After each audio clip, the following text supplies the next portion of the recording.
I'm really uplifted and inspired by that. And I want to jump right in with our next guest, Adam Apollo. He's an incredible galactic powerhouse. Adam, are you with us?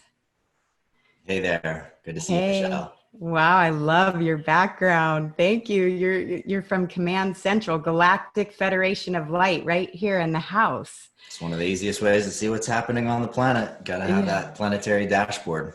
I really love that. It's given, full vision right there where you can look through the lens of seeing it all right before us. And I really want to jump right in since we're trying to get back on schedule, and I want to let people know that you and I spent some time yesterday talking because we are good friends, and I just want to get across you have your fingers in so many pies. You've been one of the things that I love that you did was way back in 2005 and 2006 when you coordinated the prayer runs for world peace with Mhm. the indigenous elders and the youth from around the world, from around the North American continent. And you've also been involved with the White House with speaking on future technology and unified and with the United Nations. But what I really wanted to kind of hone in on today was where we're at, kind of like a check-in with our galactic families, maybe give an overview of our galactic history and how each one of us can identify with our star family and really activate those traits within us, and then go into our vision for what we're co-creating right now. We're seeing a lot of disruption in the field, and how we exercise that discernment meter inside each one of us and really Oh activate that. yeah. I know that you can shed some light on that. So you Sure. can take it Sure. away wherever you want to start. Yeah, thanks. Yeah, well, I spent a good bit of time working with White House aides and a lot of young philanthropists around the world back during the Obama administration. I imagine that if I was, asked to do the same now, I don't know if I would. But certainly the United Nations and the sort of planetary collective of people who are dedicated to seeing us come together and make a world that is more equitable for all, that is environmentally balanced, that is conscious of our impact on all life around us, that is holding a role of stewardship for everyone to get what they need to survive and thrive and create a beautiful planet. That's the alliance that I work with these days. That's the people that I work with. I'm less concerned about working with people that are overly concerned with their nation state or their sports team or their particular brand of the flag, so to speak, and more those that are really here holding the flag for a unified and interconnected planet Earth, and one that is coming into peace. And so, it's a major, this is a really important entry point to talk about our relationship with other worlds, because if we don't understand that acceptance of each other and an acknowledgement of each other, and actually, growing up past our kind of like young, 12-year-old fight on the playground kind of vibe with each other, where we're all trying to one up each other and be better than the other person. As long as we're in that zone, we're not going to have world peace. We're not going to have global community. We're not going to have deep, planetary interconnection. But if we can actually learn to acknowledge each other and realize that most of the conflict that we create in our lives stems from trauma that we have not yet accepted.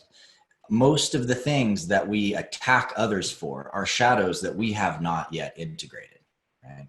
And when you start looking at the world that way, you start to see that, some people that you think of, are supposed to be leaders are actually not leaders at all. They're just completely traumatized people that have not yet dealt with their own inner work. They've not done it. They haven't faced the shadow. They can't see their own pain and they can't see their own hurt. So they absolutely are not in a position to lead us out of a place where we're acting collectively out of that trauma, creating more pain and more conflict with others, right? So why look to the stars? Why look to the galaxy? Why look to the galactic family out there? Well, let me tell you, there's one really, really crucial reason related to this, which is that in my experience of these beings from other worlds nearby and throughout this galaxy, what I've experienced in connecting and communicating with them and exploring with them, whether that's been through, calling in starships and having telepathic communications with beings on ships, or as my, personal, like actual physical contact experience that happened back in 2005, which I talk about on my show on Gaia with Ruben Langdon, interviews with Ed, and tell that whole story. If any of you guys, want to hear that one, it's a long and deep one, so we won't go into it here. But whether through that or through, my experiences after that, or communion with this, galactic council of species, 73 different species that I met around the galaxy, what I found is this incredibly deep commitment to conscious evolution. This state of being where they're no longer working out how their planetary group or their particular species can have more resources or be more empowered or outwit or outsmart the other species. Because most of those species all operate in a completely open source format. And what that means is, like, if I develop an innovation on my world, I come up with a great idea that solves lots of problems. The first thing I'm going to do is share that insight with everyone everywhere else. You can think of it as like updating the software for the galactic network. And now everybody has access to the more advanced software. So everybody gets lifted up at the same time. When we see on this planet a lot of that happening in the technology space, the more there are technology-oriented developers and builders who are deciding to operate in this format of open source. I want to share these gifts. I want to create a platform that's open to everybody. I want to enable others to benefit from the insights that I've had. The growth, the acceleration, the innovation, all of these things explode the more open source sharing there is. Couldn't agree it's just more. a totally different approach than how much secrets can I keep and how much money can I make because of my secrets in order to beat the competition, right?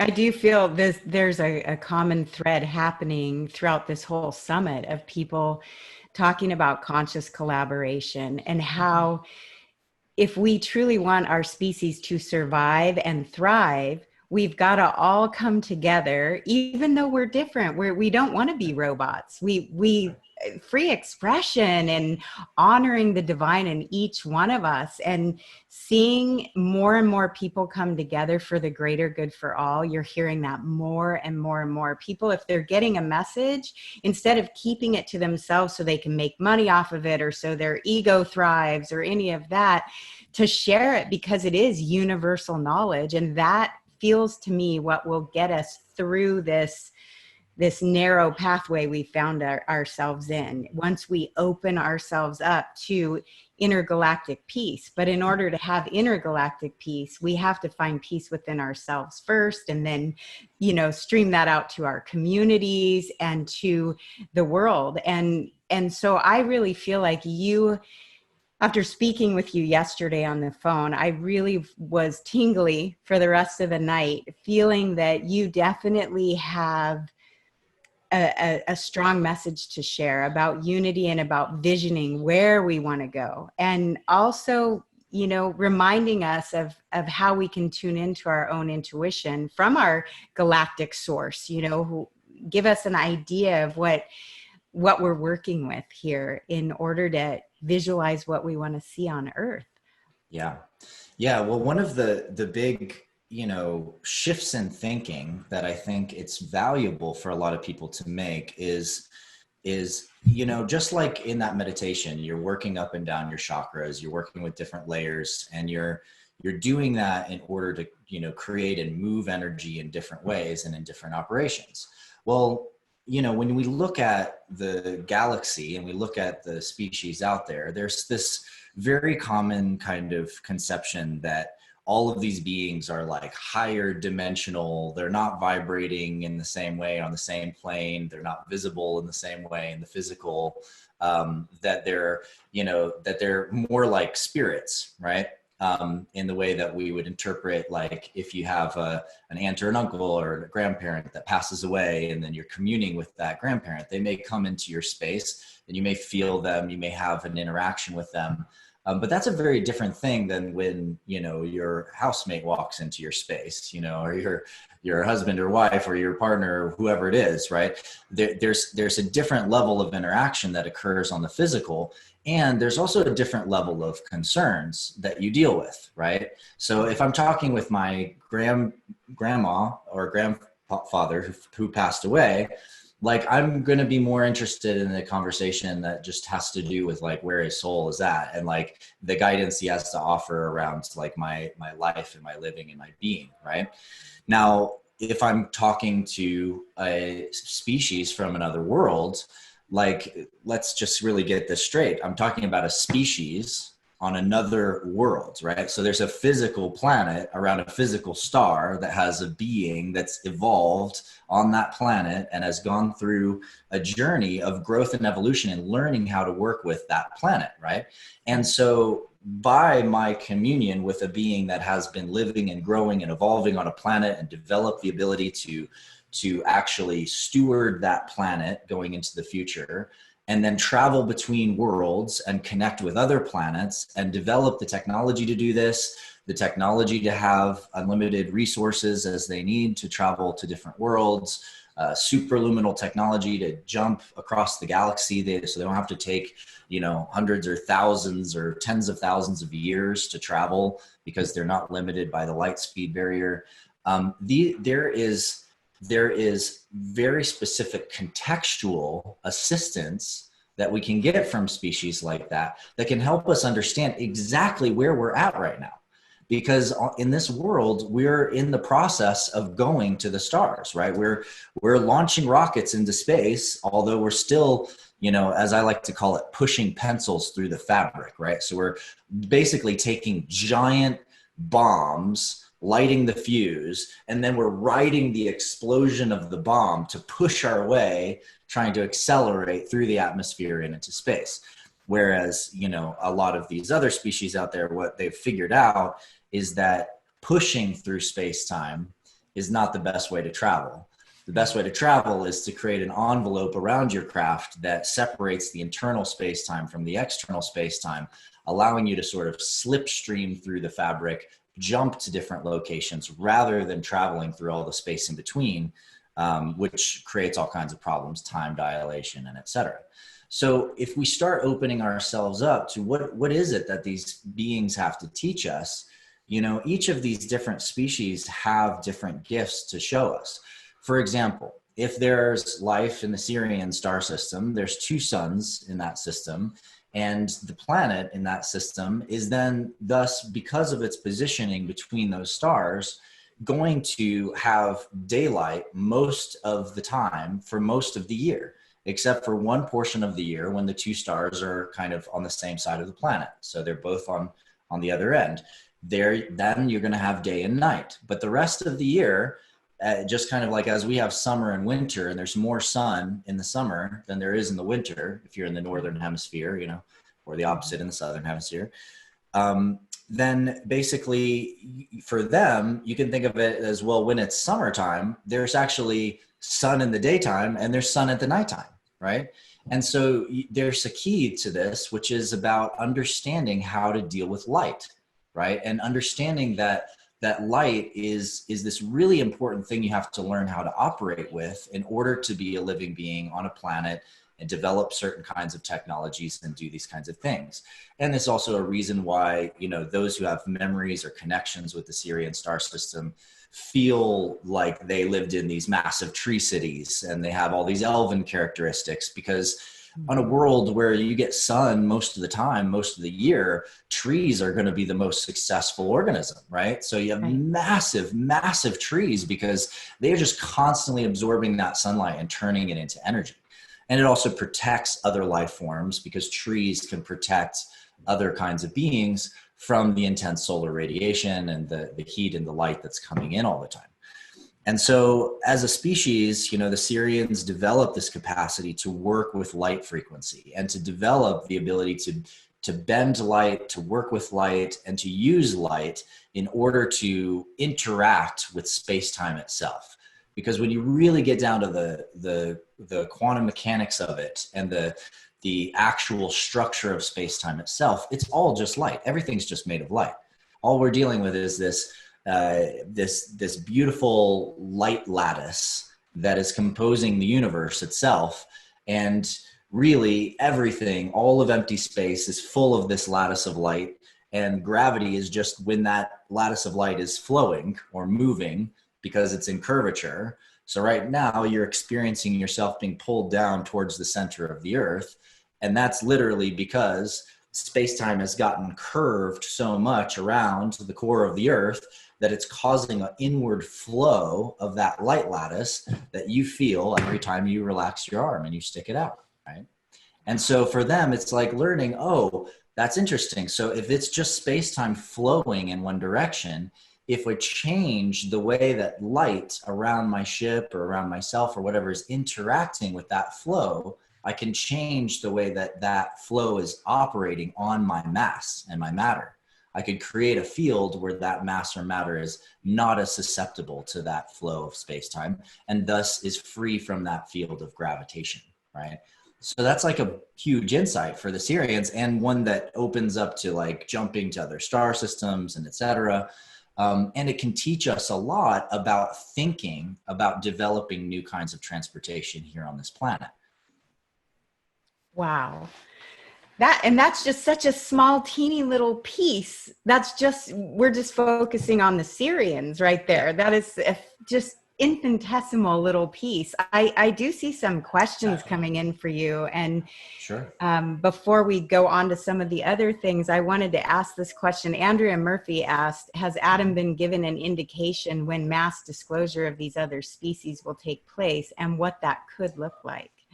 Yeah, that's a really good question. So one of the best ways to approach this that I think will help you understand why I'm giving you the answer that I'm giving you is to look at the standpoint of what's happening on Earth from the standpoint of being a galactic being, right? Mm-hmm. So you've already evolved your planet, you've already balanced your ecosystem, you're already traveling to other worlds, you have communion with other worlds, and you come across this planet with a species that's, you know, frankly, still weaponizing itself all over the place, you know, and you have small wars going on all over the place, plus all these like energetic battles and conflicts. You have leadership that's completely incompetent in a lot of different areas of the world. And then you've got a ton of people who are like, hey guys, we're ready. Like, let's get, like, come on, like, help us out here. This is a serious mess. And this, like, this pattern of control systems on this planet are totally due to be expired. Can you help us out? And so they're like, all right, look, you know, we've come down to Earth a few times before, right? And when we come down and we really interact with humans, the problem in the past is that you guys just treat us like gods, right? And you worship us like gods. And that's not going to work going forward, because if you worship us like gods, then we're not going to be able to be equals on a galactic stage. And we actually want you guys to go through this initiation in these intense teenage years, right? Mm-hmm. And actually come into adulthood through your own growth and self-development, because then you're going to meet us as adults and as equals. This is your big initiation. Right.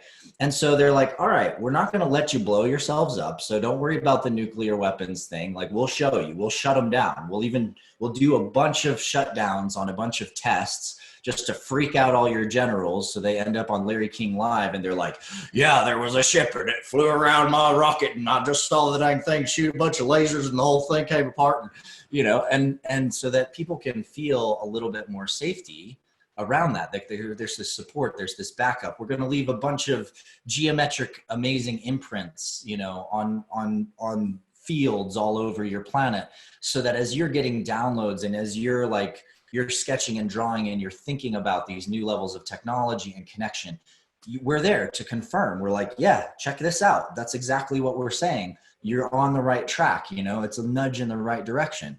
And we're going to show up and talk to you anytime you want, whenever you develop your capacities to communicate telepathically, because you're going to need that communication system in order to participate as part of this galactic community. Because we don't use phones to talk between worlds. You can't send a signal, you know, through the phone line and beam it and expect it, you know, to get to a star system that's 4 light years away, or 400 light years away if it's the Pleiades, you know, in less than 400 years. So you have to use your telepathic capacities, and you have to really develop those. So anytime you show up for that kind of conversation, we're down for it. But you're going to have to take these hints, take these downloads, take the work that you've been doing on this world, you know, integrate yourselves. Those of you that traveled to Earth back in Lemuria or Atlantis and have been incarnating there ever since, you guys got to pull it together, because now it's time, and you need to build these technologies, and you need to actually initiate these transitions yourself towards a planetary culture. And as soon as you take those leaps, we're going to be right there with you. And it's just like Gene Roddenberry, you know, he had a really brilliant vision when he wrote the story of First Contact into Star Trek. And I always knew there was this like beautiful hint of truth. But in First Contact, you know, what happens is the humans figure out, you know, this kind of like drunk, gruffy, you know, scientist guy figures out warp drive. And, you know, he sobers himself up and he takes the rocket into space, turns on warp drive. And as soon as he activates warp drive for the first time, the Vulcans come to visit, right? And contact happens. And the Vulcans in this case are kind of like basically a combination of Syrian and Arcturians. They look kind of Syrian, but they've got more like Arcturian culture. Really fascinating kind of translation of the species there. But yeah, we have to actually do it, because then we're on an even playing field. We're acknowledged as equals, and we've really taken responsibility for our own planet, because nobody else can take responsibility of our planet for us. Mm-hmm. So when you think about mass disclosure, you're saying it starts with us. And that we really need to hone in on some of those skills that maybe we forgot: telepathy, discernment, and how we're functioning within this vessel that we came to Earth in our human suit, right? So I think when it comes to mass disclosure, for an answer to Andrea's question, I don't think that you're actually giving us a time frame. You're saying it's up to us. So we're co-creating it in the moment, right? With every moment. Yeah. I mean, my goal is, you know, Musk says Mars by 2030. I say like Alpha Centauri or the Pleiades by 2030. And that's because I'm not interested in building rockets and getting us onto Mars, which is like a dead, lifeless world that had its period of life. I'm interested in us communing with the rest of the galactic species out there. And that means actually getting real about superluminal travel, right? It's the reason why my company is called Superluminal Systems. This is a huge area of my research and my work. Mm-hmm. And we have to get real about resource allocation, which means understanding replication systems, understanding duplicating matter. You know, again, Gene Roddenberry there, another brilliant insight, the idea that, you know, if once humans develop the ability to reproduce matter, what he calls the replicator, you know, in those films, and I still think that's probably the best term for it, suddenly there's no need for an economic system the way we know it anymore. Because there's, you know, gold backing ended a long time ago, but, you know, gold is still extremely valuable because it's rare and it's this like valuable object, right? But if you can generate as much gold as you want in a replicator, right, you can molecularly reproduce that same structure, then what value does it have? It's not about the thing anymore. It's about how it's used. And then it's not about, objects and resources being worth money anymore. It's actually all about the art and the consciousness and the creation of something. So for example, you could, I like to use the analogy of a cup of coffee, right? You could always like replicate a cup of coffee and get a cup of coffee, but it's not about that. It's actually about the value of the coffee. In other words, it's about the person who grew those beans and roasted those beans and ground them down just right, and milked that goat, and frothed that milk just right, and added that local sugar or honey or whatever, and made that particular cappuccino. Like that art is something that can be passed, and each and every person is an artist. Everyone has gifts, right? And there's no reason not to value those gifts. We can give away tons of our art, and we can highly value a lot of our art and use that in order to get recognition and value exchange and to create economy, right, between us and connection between us. And this is really the nature of a future economic system, is where economics are based on trust. They're based on how much you're sharing the gifts that you give, how well you're valuing yourself, how much leadership and stewardship you take over situations that are happening in your life and in the world and in your community. All of these are markers of value in a future economy, not just how much money you have in the bank and, like whether you won the lottery or not, or your crypto went crazy or not, or whatever. Like that means nothing, really. It all comes down to relationship. I love that you use the analogy of what Gene Roddenberry started with his vision, because Eric Rankin and I on Awakening Code Radio, we've talked about this quite often, about how unusual it was in that time frame when that series was launched, seeing the diversity in the characters. And it could have been portrayed as controversial back then, for sure. And yet what you're seeing is unity consciousness being modeled right then and there, and what is the prime directive? Where are we going with the prime directive? We're being faced with all of that right now. I want to read you a couple more of these questions, because I don't want to run out of time before we answer them. Sure. Gek Benistar asks, have you found any global organizations or platforms as a kind of true United Nations for this new era to create New Earth?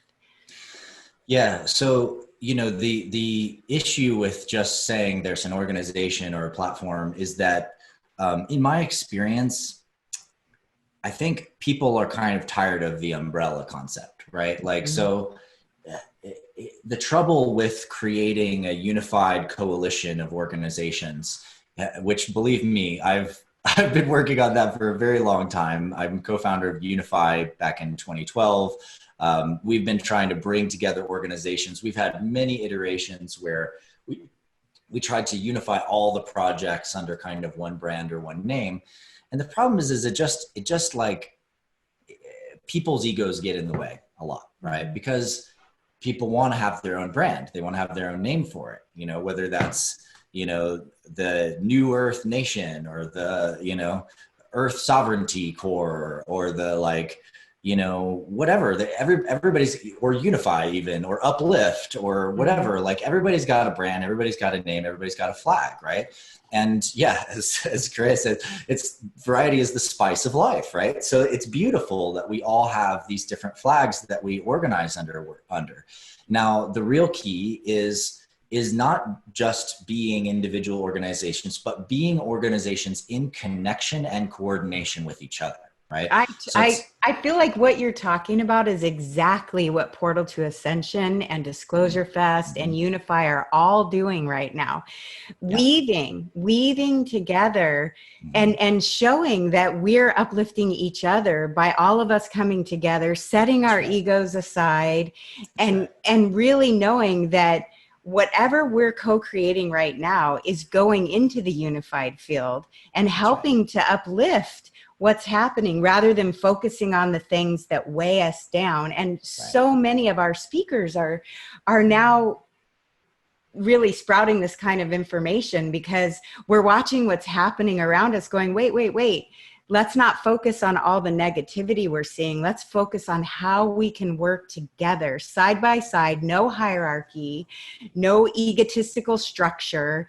And, you know, we're still in the human skin. So we're still working on our own evolution as an individualized being, but at the same time being part of the whole. I'm so glad you brought that up. Really important concept. So that's a great answer for that. No one organization, many organizations that are working together collaboratively. That's right. And I want to speak a little bit to his follow-up question in the chat too, which would be the communication protocol. So like how do these organizations communicate and connect? Well, this is the next big project, right? Because here's the thing is, you know, all these organizations, they all have social media accounts, right? Across a variety of different networks. The identity is fragmented across each of them. The audiences are different across each of them. And every one of those social media networks pretty much all basically are built on a business model which thrives by throttling posts from the people that are on that platform in order to force them to pay for marketing. And this is just the game, right? Because it's like the business of Facebook, for example, their business model is, you know, two big things. One is they make money by selling your data, like giving analytics to certain groups and people and whatever. And now not as much that business model because they got really reamed, you know, by Congress. And now Congress is like, no, you got to give people their data back. You got to be real explicit. But everybody has had the experience of being on a Facebook product and just being on a phone call and then opening up Instagram or opening up Facebook afterwards. And guess what? They're marketing right to you based on what you said in your private conversation, right? Yeah. Within 30 seconds sometimes. Yeah. Is being used to be sold that way. And then you have this other business model that says, oh, well, we need to make money through people marketing. Well, what's the best way for us to do that? Oh, I know. Let's keep them from actually reaching their audience of followers, and then they'll pay us to reach that audience. You know, right now it costs, I think the last time I checked, it was like around 125. No, it was around $200, $225 to reach 5 to 10% of the followers that we have in Unify. So even though we've got, you know, 1.8 million followers or whatever, to reach 5 to 10% of those costs $125 for one post, right? Oh. This is the arm twisting that Facebook has done and has set us up in. And so we can't actually use the social networking platforms that we're on right now to globally coordinate in an effective manner, especially when we're talking about communicating to millions of people simultaneously and aggregating movements between millions of people. You know, television is actually a better mechanism because there's not throttling. If everybody's tuned into a channel, they're on that channel, right? But we can go way beyond that. And so a lot of different groups and organizations and a lot of my partners, we've been building the infrastructure for a distributed data-based web where information can actually move peer-to-peer, the way the internet was actually originally designed, but that we also have the kind of cloud backing that we need in order to ensure that our data stays intact, right? So if we turn off our computer, we don't just suddenly disappear to the rest of the world, that there's a persistence, but that we're in control of that data, that we command it, and that when we have connections, those connections are direct and true and directly peer-to-peer, and no one can ever get in the way of you reaching your network again. You know, you could think of it kind of like email, right? Except for that email has been so botched and so spam overloaded and so marketing content overloaded, we can't even use it as a mechanism anymore. And yet email is a beautiful, you know, example of a peer-to-peer network. Like if you have people's email addresses, you can email them, right? Like you can actually reach them. But of course, you know, when it comes to, you know, the kind of marketing overload, all of a sudden now we have problems. So there's a reconditioning of the communication network on Earth that's occurring. And what me and my team are doing with Core Network is building a dashboard for that. So we're building this kind of system that you see behind me here, a global planetary dashboard that we can use to interoperate with these different networks, communicate with each other, and do it the way that it should be done as a galactic species, not just as a planetary species. So all of the favorite interfaces and badass technology that you've seen in superhero movies for the past 10, 15, 20 years, all of that is becoming real. So you guys are going to have to be patient for it, though, because it's a big project and there's a lot of infrastructure being built at the same time. So when it comes, it's going to come fast, but don't expect anything for at least another, 6 to 12 months. And there's a big process and a big movement happening right now, but it's coming. And what this is really about is it's about freeing the communication systems of Earth. Because if we can truly free our communication systems, then we can connect, we can collaborate, and we can coordinate to develop the Earth that we're all envisioning inside. That's a great visual for all of us to hold. And to keep that intention in our feeling bodies, in our emotional bodies, and pulsing that out, that we're holding that vision with you and supporting you on that mission for Core Network. I see that, people are asking, can we join already? And I know that was a great way to let people know that it's a massive undertaking that you're doing.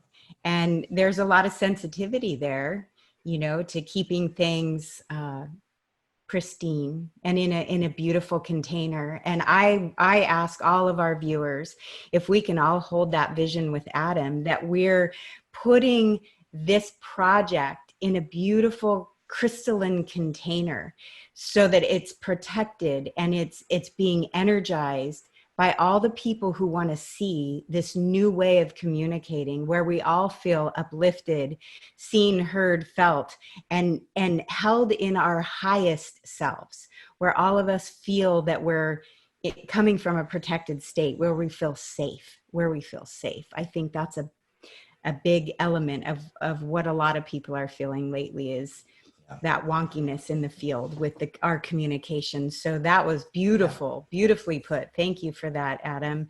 I see somebody else writing in. I'm in the Q&A section, so I'm trying to answer the Q&As. And then there's a bunch of people writing in the chat as well. There was a YouTube viewer, Jonathan Smith. He's asking, what is a Merkaba and how is it used? Okay. Yeah, that's a great question. So your energy body has many different layers to it, right? So you can understand if working out from the center, I think Barbara Ann Brennan does a great model of sort of illustrating this, but a good approach is to understand you have your core star, right? Which is like central network, the singularity point where the you becomes all and the all becomes you, and the infinite eternal kind of linkage is ever present if you're moving from that space of deepest sort of soul calling or core star calling.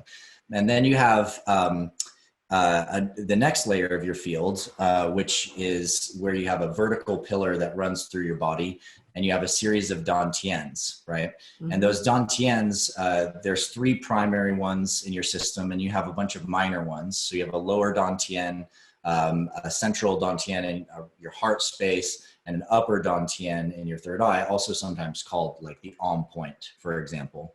Mm-hmm. And there's a few like minor points above the heart. There's a point that's known as the soul seat, but it's more kind of like, if you imagine the heart as a torus system, it's the place of the gate that goes in the top, and you can write it in. And Drunvala Melchizedek does a great job of describing a heart meditation where you kind of ride that little wave mm-hmm. to get into that heart center point, and then ride that all the way into the core star point. So this layer with the dantians is often called the haric field, right? Because the hara is this central pillar through which your energy system operates. And then beyond that, you have generally what's known as kind of the chakric layers, right? And the chakric layers is where you have your root chakra, which is like literally a vortice coming out from your perineum down out of your body. Sacral chakra, which is a vortice in the front and the back around your lower pelvis. Solar plexus, heart, throat, third eye, and crown coming in through the top. And each of your chakras acts as like a fractal harmonic organizing system. Okay, so it's important to explain that piece a little bit in order to really understand the Merkaba, because what you're doing in your body is you are always, and when I say body, I mean not just physical, but all of your bodies and what you are, is you're actually interfacing with different geometric and harmonic, meaning color vibration or sound vibration, layers of space-time, right? So I'm plugging myself in to the physical experience of reality through the geometry of my root chakra. It's literally regulating the physical experience I have. So if I'm hot or if I'm cold, the key is to actually work with my root chakra. And by changing the harmonic vibration of my root, I can change the physiological experience that I'm having throughout my entire body. This is why for ancient cultures that were deeply focused on root chakra communion, so to speak, with the divine, right?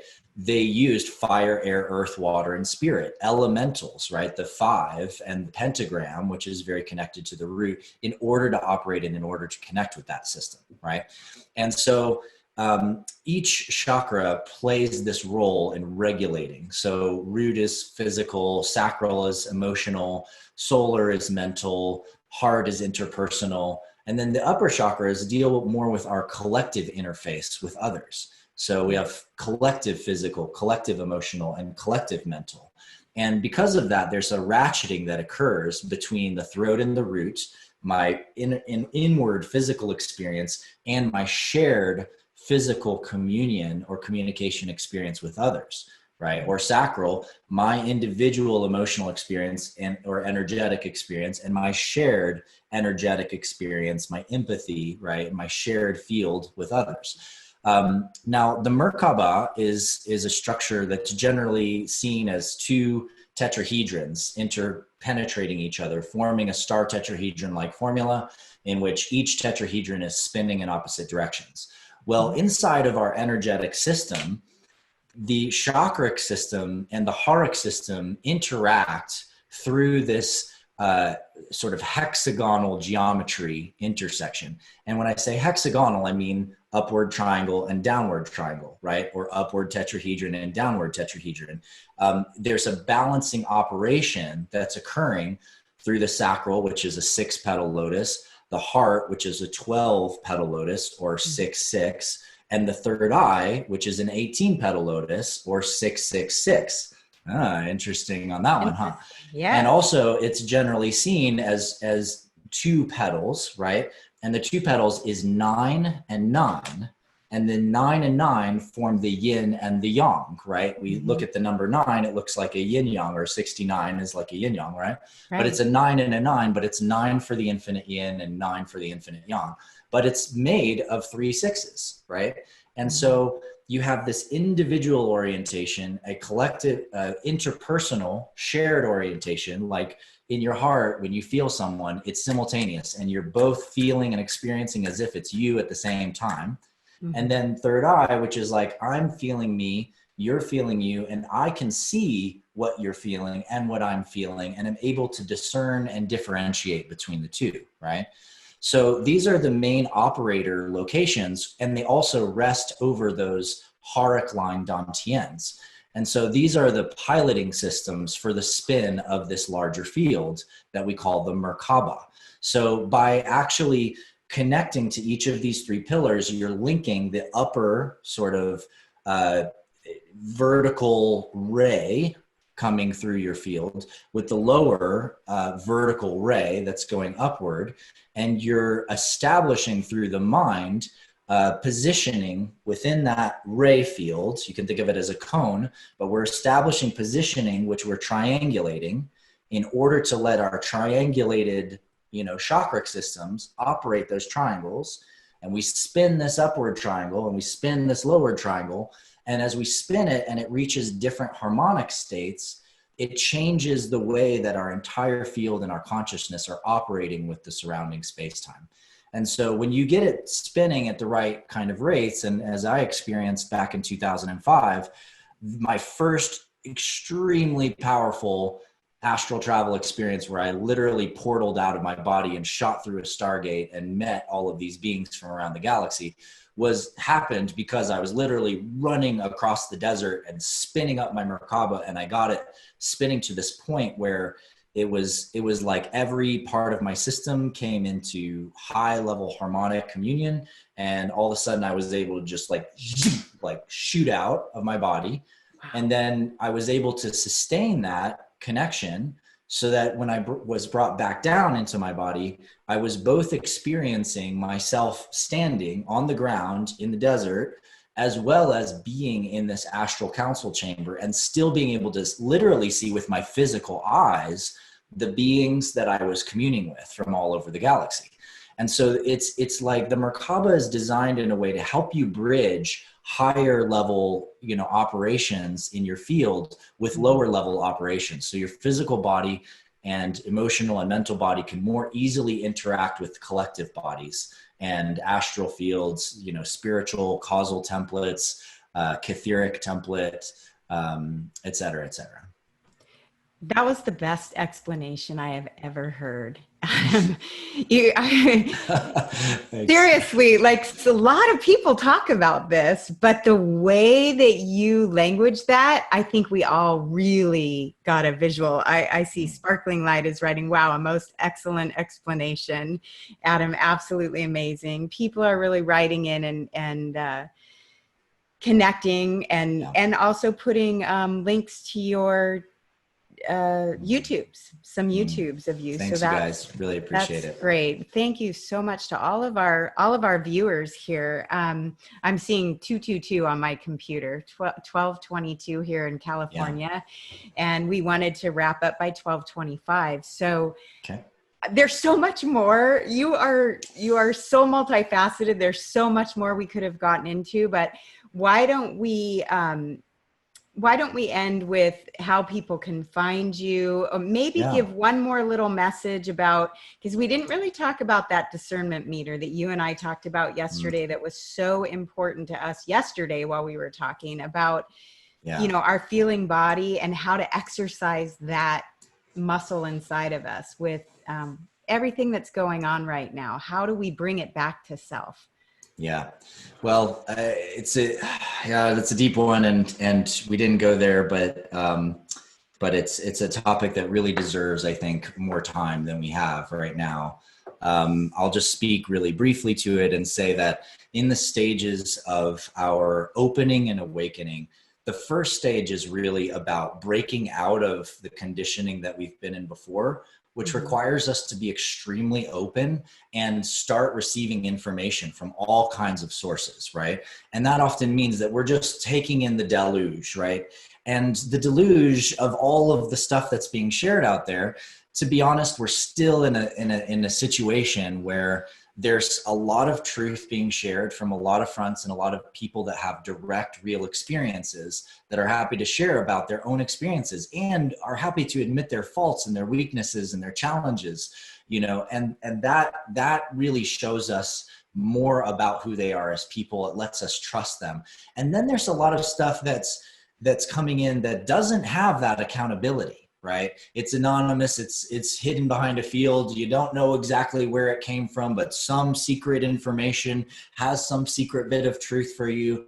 And when it doesn't have that accountability and it doesn't have the backing, and you can't actually line up the pieces, it's a lot more tricky to just say, oh, well, all of that must be true, because it's challenging the things that I've challenged when I woke up.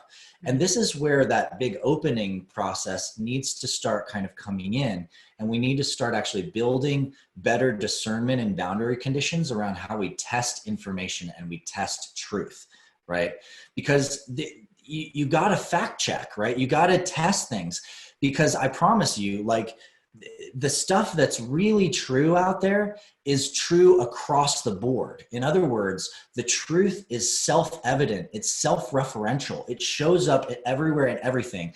And I mean that not as like, if you think something's true and you Google it, if you see a bunch of websites that say the same thing, that does not mean it's true. Because as we learned from Cambridge Analytica, there's a ton of operations that were put in place quite a while ago where they realized, oh yeah, all you have to do is say one thing and then you make a bunch of fake websites and blogs that validate that thing and people are going to believe it. Well, we're in a landscape right now where disinformation is at an all-time high. So you need to really take things with salt, and that means with groundedness, right? Being anchored in the earth, anchored in yourself, and really weigh things out and test the truth. See how it feels. Does it actually bring us closer to communion and connection with each other? Or does it make us more hateful? Does it make us more spiteful? If somebody challenges something that you're following or you believe, do you attack them back and say that they're, bad or evil or they're part of the cabal just because they have a different idea? Well, if you are, you're actually playing into the very game that the disinformation campaigns are designed around creating, which is creating that kind of disconnection and distrust, And so it's really important that we sit with it and we listen to other perspectives. We listen to other ideas and we really consider where people are coming from and their direct experience and their lineage. So that's all I'll say on that. If you guys want to catch me, if you want to catch me some more this weekend, I actually have a live session going on tomorrow. I'm on Bardcast with Alan Green. I'll pop a link in the chat for you guys. But that starts at 2 p.m. Mountain Time, 1 p.m. Pacific Time. And Alan Green is absolutely brilliant.